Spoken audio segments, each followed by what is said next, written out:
Towers Falling by Joel Parker Rhodes. Chapter 1, New School. Pop groans. He's having bad dreams again. I hear Ma trying to comfort him. My little sister Lita squirms. I whisper, hush, sleep, and tuck the sheet beneath her chin. We share a bed. She turns on her side. Her feet kick my knees. On the floor, Raymond's arm clutches his pillow. He sleeps through anything. I never do.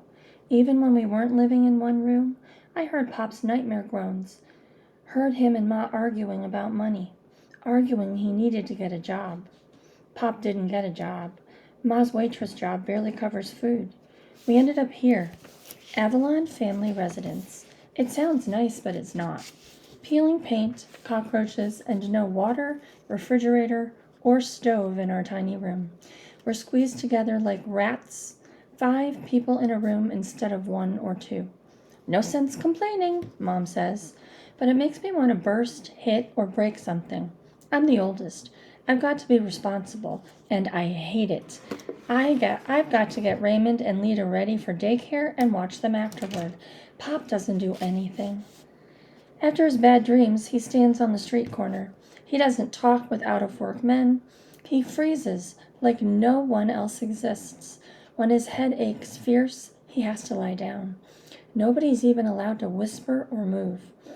But his cough is worse. Sometimes he can't breathe, like he's got asthma or something. I pat Lita's head. Sleeping, she looks like a baby princess, but I don't tell her that. Eyes closed, I grimace. I wish I could sleep and have no worries like her. Today I start my new school. I worry if I'll like it. I worry if anyone will like me. Last year, even my best friend Keisha stopped speaking to me when my family became homeless. Like it was my fault.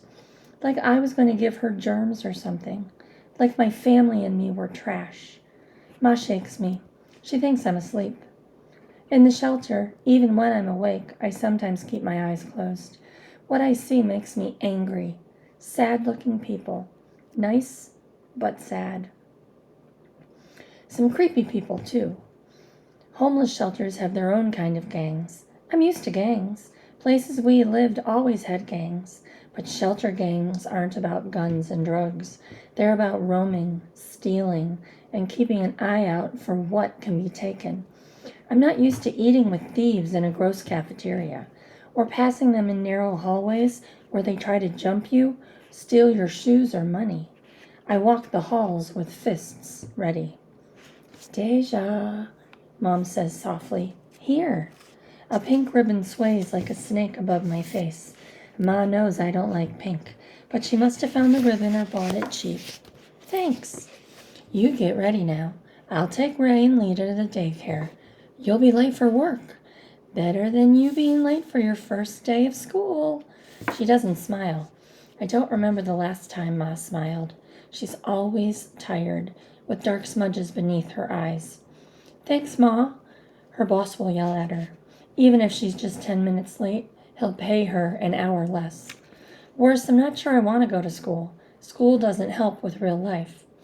Double worse, Pop should get up, but he doesn't. He tosses and turns, tangling sheets. Pop's never any help. With Ma at work, I'm the one to tell Ray and Lita there's no money for ice cream when the Mr. Softy truck chimes. No clothes without patches. No Nickelodeon. Our TV was sold months ago. I ball my fist. I could punch something. Instead, I get up, kiss Ma, and grab my clothes. I hope no one else is in the women's bathroom. I hope there aren't any boys trying to look in. Chapter 2, Homeroom. I quickly open the door. My mouth is pressed tight. Mean. Arms crossed. I look around, daring anyone to disrespect me. But nobody's paying attention to me. Everyone's giggling, meeting up with friends. What'd you do? What'd you do? I hear. Disney World. Jersey Shore. Basketball camp. I hope the teacher doesn't say write an essay about your summer vacation. If she does, I'll leave the paper blank. Else I'll have to lie. Say eviction is the best vacation. Hearing Ma weeping and Pa wheezing, cracking his knuckles while Lita sucks her pacifier double time and Ray holds my hand. I never lie. I won't. It's better to keep quiet. My family has never had a vacation. Les Pop not working is a vacation. I do remember one afternoon in Central Park. Raymond had blue and cherry ice. I had a pretzel with salt. I ate slowly, watching trees sway and squirrels leaping across branches. Ma and Pop hugged. Pop even smiled. It was years ago. Lita wasn't even born. Besides, I don't like essays. Why write when you have nothing good to say? I'm just trying to get by. 8 more years. I'll be 18, and I won't want to have to live in another shelter or go to another school. I'll be on my own, taking care of myself. I won't ever get evicted. I look at the boys. Boys wear Nikes and Converse. The girls wear earrings, charm bracelets. Everybody smells like new clothes. Funny how the homeless shelter is in a nicer part of town than I've lived before. There's an actual grocery store instead of a deli. Kids here are all colors. In my old neighborhood, everyone was black. Except for Avalon's ugliness, this neighborhood is richer. Brownstones with flower boxes instead of high-rises with ugly window air conditioners. I tug my t-shirt. It's a bit small. My belly button shows. My jeans are clean, but my feet are in flip-flops. My toenails aren't even painted. Slipping into a back row chair, I pull the pink ribbon off my ponytail, stuff it in my pocket. A boy 2 chairs away blinks behind glasses. What are you looking at? I'm Ben. I stare at the wimpy hand. It's pink and stubby. He sniffs, pulls his hand back, uncrosses his legs. Cowboy boots. I can't believe it. Who wears cowboy boots? I'm new too. Isn't that why you're sitting in the back? I give him my meanest stare. Not talking to anyone? My cheeks feel hot. I don't like anybody figuring me out. I'm talking to you, I snap. I talked first. I think Ben's sassing me, and I ought to hit him. But his face is round, doughboy soft, pleasant. Don't know why I'm thinking pleasant. Never even used that word before, but it popped inside my head. I exhale. Ben reminds me of Raymond, not street smart, just dumb or just nice in a dumb kind of way. The classroom is bright and fancy. Streamers decorate the walls, and pictures of books are thumbtacked on bulletin boards. There's even a bookcase with new books and 2 red beanbag chairs. A huge calendar with a picture of blue-green water hangs on the wall. An ocean? Brooklyn doesn't do oceans, just sidewalks, buildings, and boring rivers. One square has 1 for the first day of school. How many days do I have to be here? 1 is a lonely number, too. Nobody's paying me, or Ben, any attention. Girls are giggling, boys are high-fiving and gently shoving each other like they've known each other forever. I groan. These kids have probably been together since 1st grade. My luck. I look at Ben. He's smiling like I'm his best friend. He's got freckles, wire-rimmed glasses, and hair so short he looks like he's a soldier. We're losers. I'd be cool if I had nice clothes. Ben will never be cool. Chapter 3, Miss Garcia. She's short, not much bigger than me. Her hair is curly black, her lips bright red, and she wears high heels. They click-click as she comes into the room, smiling, looking like a Barbie doll. At my old school, Mrs. Baker wore tennis shoes, sat, always complaining about how her feet hurt, teaching running after you kids. I never saw her run once. Mrs. Garcia claps her hands. 1, 2, 3. Amazing. Kids quiet and sit in their seats, hands folded on their desk. No way. One kid dashes for his backpack. Charles, sit. Laser-eyed, Miss Garcia stares, and Charles, not even a Charlie, sits. I was just getting my pencil. You'll get it later. Then, as if she remembers, Miss Garcia says, please. You'll get it later, please. Then she smiles extra wide like the lips do on Mrs. Potato Head. She's nervous. Her red index finger taps the desk. Her forehead shines with sweat. Miss Garcia didn't even introduce herself. I know her name because it's written in big script on the whiteboard. She stops smiling. Then, remembering, smiles again. I look over at Ben. He nods, looking at me. He's not dumb after all. He knows no teacher acts like this on the first day of school. At my old school, they were usually the bubbly types who work really hard and leave after a year. or drill sergeants who shout, "Do this, do that, stop talking." They yell until my head aches and I don't learn anything. Miss Garcia seems a bubbly type, but not so bubbly today. She also seems like a bubbly type who didn't quit teaching. At my old school, teachers were either really old with wrinkles or graying hair, or else young with ponytails and sometimes pimples. Miss Garcia's skin is clear, her hair loose. On her finger is a diamond ring. "New school year," pipes Miss Garcia. "Principal Thompson wants us to try a new curriculum." She licks her lips. "All lessons are to be integrated." What's that mean? This school is already integrated. More integrated than any school I've ever been. In front of me, kids turn. Heads turn. Kids whisper. Something's not right. Different. Even the 5th grade regulars are surprised by Miss Garcia's nervous squeaks. "Be relevant," Principal Thompson likes to say. "History is alive." I'm getting worried. Principals are always giving orders. Maybe Miss Garcia doesn't like it? Ben raises his hand. "Yes?" Miss Garcia squints at him like she's trying to remember who he is. "Aren't you going to introduce the new kids?" Every head spins toward us. I want to kick Ben. I hate being the center of attention. My clothes aren't fashionable. I don't even have a backpack. Or a pencil. I squint my "don't you make fun of me" look as hard as I can. Nobody stares back or gives me an evil look. One girl with a headscarf waves. I sigh. Doesn't she know she's supposed to play it cool? New kids have to prove themselves.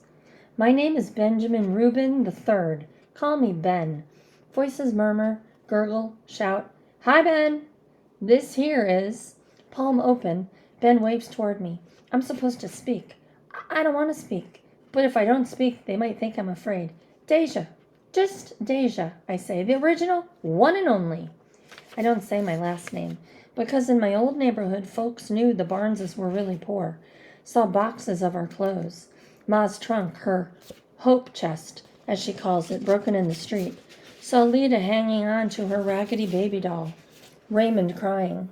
Me helping Ma and Pop stuff what they could in our car and still have enough room for the 5 of us to sleep. After a month living in the car, we got a room at Avalon. "Welcome," says Miss Garcia, and I notice this time her smile is real. "We don't get many new students, especially in the 5th grade." "Nope," says the girl with the scarf. "We're a small school. Most of us have been friends since 1st grade." I knew it. "Welcome, Benjamin and Deja. Students, say hello to Ben and Deja." Kids say hi. Some say their name. I'm surprised. For the first time, Miss Garcia looks relaxed, happy. Then she stands taller, clasping her hands. "We're going to have an interesting start this year. Special." Miss Garcia is still smiling, but her voice trembles, like special is a problem. She breathes deep and shakes her head. Her hoop earrings wiggle. Today is September 6th. "This is an important week," says Miss Garcia, looking left at the wall of windows. "An important month." I'm worried again. It's September. What's so important about that? School always starts in September. Miss Garcia claps her hands again. 1, 2, 3. We all quiet. "Our first essay. Please write about your summer vacation." Everybody groans except Ben. He opens his backpack and hands me a number 2 pencil. I don't know why I take it. "Sabine, please pass out the paper." The girl from earlier leaps up. Teacher's pet, I think. Sabine is smiling, passing lined paper to the left, then to the right, between aisles. Some kids even say, "Thanks, Sabine." She pauses, looks at me. She looks at Ben. She looks at the 2 empty desks separating us. "Here." The lined paper flops like a dead bird's wing. I don't take it. Sabine places the sheet on my desk. "Here." She smiles, turns to Ben. "Thanks." "Miss Garcia, I'm going to sit here between Ben and Deja." "That's fine." Sabine sits closer to Ben than to me. Good thing. I was going to yank her scarf if she sat next to me. Lunch. Sometimes it isn't about what you do. It's about what you see. The cafeteria is bustling with little kids opening superhero or My Little Pony lunchboxes. They're sitting at tables, legs swinging off the ground, giggling, unwrapping sandwiches while teachers watch them. Older kids, Fourth and fifth graders are in line as women with hairnets pile their trays with spaghetti, a fruit cup, and a cookie. Sabine grabs a carton of milk. Ben got a paper sack, but goes through the line and grabs an apple and an orange juice. Then they pay. I spin around, push through the flapping doors, and walk into the hall. It's quiet. Everybody's at lunch, including the teachers. These halls are calm, clean. My stomach rumbles. I sip water from the fountain. I like the hallway walls, painted sky blue and bright yellow. No curse words or graffiti. Most of the walls are blank, but there's a sign for each grade. First grade, Mr. Brennan. Second grade, Mrs. Shear. All the way up to fifth grade, Miss Garcia. I think the classes are going to decorate the walls with art and projects. Fifth grade will probably post summer vacation essays. My page will be blank. I walk farther down, and on the wall across from the girls' bathroom, there's a world map with colored pins. At the top, the sign reads, Brooklyn Collective Elementary. Who we are, where we're from. Blue pins poke New York. Then there's thread like spider webs cutting across the map to new pins, all different colors, poking at England, the Dominican Republic, Africa, India, and more. Where are you from? Asked Sabine, appearing next to me. I try to ignore her. Go away, I think. She's munching a breadstick. I'm from Turkey. See, that's my string. I'm not really from Turkish. That sounds funny, doesn't it? But my grandparents came from Istanbul. Ben, where are you from? I groaned. Ugh, can't you two leave me alone? Arizona. To the side of the map there are extra pins with strings. Sabine picks a new pin and punches it into New York, then stretches the dangling thread far west to Arizona. Where next? What do you mean? Asks Ben. You people, I say grouchy. She means like, where do your people come from? Your heritage, mumbles Sabine, her mouth full of bread. My grandmother was from Mexico. Do you speak Spanish? Asks Sabine, hopeful. No. Too bad. Sabine pokes another pin in Arizona and pulls its thread down to Mexico. Ben and Sabine just stand and stand, saying nothing, driving me crazy. Ben's blinking, his palm touching Mexico. This is stupid, I say. Sappy like syrup.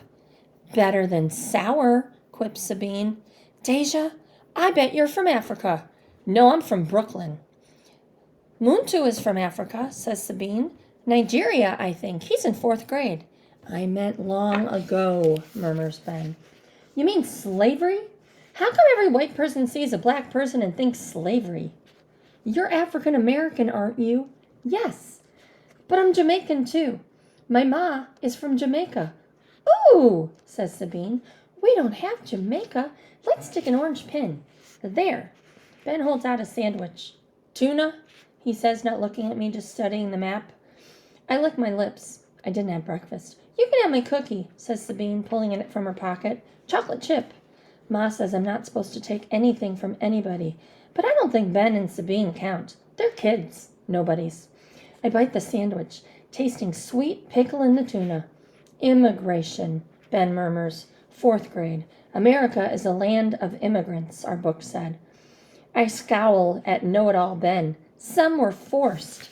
Slaves, Sabine nodded. Apache? They were overrun, killed, their land stolen. Sabine and me both look at Ben. With his index finger, he pushes his glasses high on his nose. In my old school, we always talk about who was already here, in America. I never thought about that, I say, and I haven't. Why should I care anyway? Knowing about Apache doesn't buy me lunch. Lenape, says Sabine.